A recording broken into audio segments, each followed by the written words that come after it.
Kalau terkait dengan diabetes sendiri, kira-kira pesan cintanya apa? Wah, itu masalah banyak orang gitu, Pak. Diabetes apa sih? Orang seneng gula kan? Itu karena apa? Menyimpan kepahitan, dendam, terus keinginan yang besar untuk mengontrol, mendominasi, merindukan sesuatu yang tidak kunjung datang gitu loh. Makanya hebat banget lah tubuh itu benar-benar ngirimin pesan tuh berarti karena Anda hidupnya pahit gitu kan.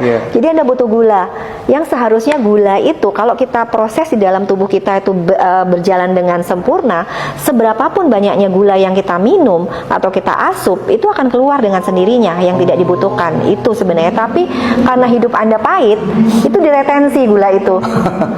Jangan keluar, aku pahit, kamu harus hadir. Gitu ya. Kayak gitu loh. Itu sebenarnya kayak gitu. Sih, karena tak lihat juga banyak orang yang ya dia tidak menghindari makan makanan yang dihindari banyak orang, ya fine aja gitu. Iya, kayak gitu. Itu terbukti loh banyak sekali gitu. Iya. Dia menjadi diabetes karena dia menyimpan kepahitan kayak gitu loh. Oh enggak, biasanya orang wah hidupku baik-baik aja enak-enak. Iya, itu kan hidupmu hari ini. Kepahitan itu mungkin ada di masa kecil kayak gitu loh. Sama seperti orang kedinginan gitu kan. Ada orang yang dia selalu kedinginan gitu. Dicari-cari ujungnya apa gitu kan. Dia sebenarnya sedang menyimpan kemarahan teramat besar. Energi marah tuh panas.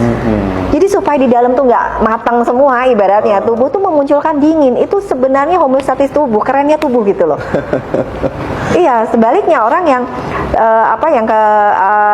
itu kedinginan ya, kepanasan itu sebenarnya itu dia itu sedang dingin di dalam gitu loh. Dingin di dalam tuh artinya dia orangnya agak steady, agak ini, jadi di panasin gitu loh supaya ayo dong gerak, bahwa kamu tuh hanya punya potensi 100, kamu tuh baru pakai 10 gitu loh. Itu kerennya tubuh tuh ngirim pesan luar biasa. Kalau terkait paru-paru yang sudah kronis itu pesan cintanya apa, Bu Sinta? Kalau paru-paru itu terkait dengan penerimaan. Jadi orang yang sakit di paru-paru, entah itu sesak nafas, yang bronkitis, yang katanya ada banyak air gitu kan, seperti itu, atau COVID lah kemarin itu kan menyerang paru-paru kan. Kenapa kok sama-sama terpapar tapi si A kena, si B nggak kena gitu kan? Itu terkait dengan aspek mentalnya. Itu biasanya orang-orang yang terkena paru-paru itu adalah orang-orang yang introvert, yang nyimpen emosi itu di ini sehingga dia sesak nafas tidak bisa ngeluarin gitu. Dan itu biasanya terkait dengan penerimaan. Iya. Soal asma bagaimana? Sama, itu asma itu adalah feeling stifle, tangisan yang tertahan, kemudian merasa tidak dicintai gitu kan. Smuter love, cinta yang mencekik gitu, jadi kekurangan cinta banget gitu loh. Asma. Jadi dia sampai sesak nafas kayak gitu. Iya. Dan tidak bisa berbicara atas nama diri sendiri. Anak saya laki-laki usia 22 tahun dan 10 tahun, dua-duanya gatal di lutut bagian dalam. Apa pesan cintanya, Bun, gitu? Gatal alergi itu biasanya terjadi karena siapa sih yang sedang Anda alergikan? Jangan-jangan yang sedang dialergikan adalah kita sebagai orang tuanya. Apalagi kalau dua anak seperti itu gitu loh. Berarti kan ada faktor DNA juga gitu, ada faktor keturunan gitu, dimana keturunan itu tidak hanya terkait dengan penyakit, tapi emosi-emosi Anda juga diturunkan. Ingat-ingat aja dulu ketika mengandung seperti apa emosi Anda, dan mungkin Anda sampai hari ini juga sebagai orang tua atau sebagai ibu, dalam hal ini dua-duanya sih, karena masing-masing itu menyumbang, tidak hanya ibu, bapak dan ibu gitu loh. Apa di dalam di situ emosi-emosi gitu, siapa yang sedang Anda alergikan gitu. Dan solusinya harus berbenah juga, memperbaiki emosi-emosi yang buruk gitu ya. Jadi secara global barangkali bisa digeneralisir, jika kemudian emosi kita itu nggak ada problem ya, clear, udah settle gitu, biasanya tubuh juga baik-baik aja. Gitu, saya mengalami sendiri dulu. Jadi saya berasal dari keluarga yang tidak bahagia ya. Dari kecil mama saya meninggal umur 5 hari gitu kan, terus dilanjutkan dengan mama tiri yang tidak pernah sayang-sayang mama saya kayak gitu kan. Dari kecil tuh saya ini bisa korengan seluruh badan gitu, sampai saya besar itu masih gampang sekali alergi. Jadi di tes alergi itu dari 150 itu saya 58 alergen itu gitu kan. Itu sampai saya kuliah pun masih.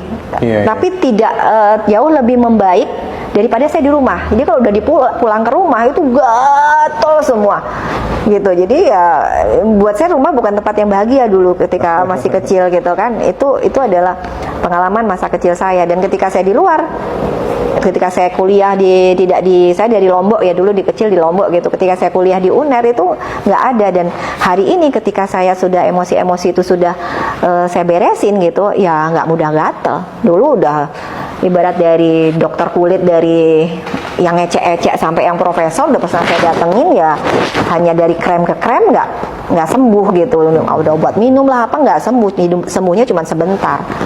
Ketika kita sudah beres, emosi udah kita mulai beresin, berarti itu ya nggak ada tuh gatal-gatal dan alergi itu.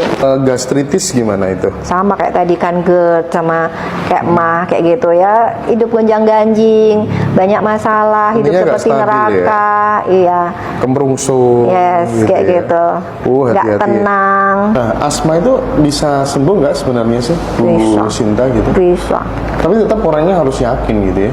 yes. Yang harus diperbaiki apanya ketika asma tadi? Tadi selalu konsepnya adalah cari akarnya dulu nih, dan kebanyakan akar tadi ada di faktor emosi. Ponakan saya usia 1 tahun jantungnya bocor sejak lahir. Pesan cintanya apa Bunda? Ya, jadi kalau jantung itu adalah feeling unloved, perasaan tidak dicintai itu. Jadi mungkin kalau ketika itu 1 tahun berarti itu dari mamanya gitu. Atau yang faktor kedua adalah kenapa orang mengalami cacat dari sejak lahir gitu, atau mengalami gangguan dari sejak lahir, itu biasanya terkait dengan karma gitu, dan itu tidak pernah tertukar gitu. Artinya itu karma bagi dia sendiri yang dibawa dari kehidupan sebelumnya. Baca deh bukunya Keajaiban Dr. Brian Weiss, seorang psikiater, itu banyak bicara tentang bagaimana dia menyembuhkan orang-orang yang sakit hari ini itu dengan pergi ke past life kayak gitu loh. Ternyata akarnya itu memang di past life gitu. Tapi sebelum nyari ke sana jauh-jauh, ya cari dulu nih memori janin dan dampak setelah lahir. Artinya itu bisa jadi dibawa pada saat dia dikandung. Jadi emosi pesan cinta itu bukan dia gitu, tapi yang feeling unloved tadi, jantung itu adalah refleksi dari cinta. Jadi ketika ada masalah di jantung Anda hari ini, itu biasanya adalah perasaan tidak dicintai. Nah, bisa jadi itu mungkin dari mamanya atau papanya.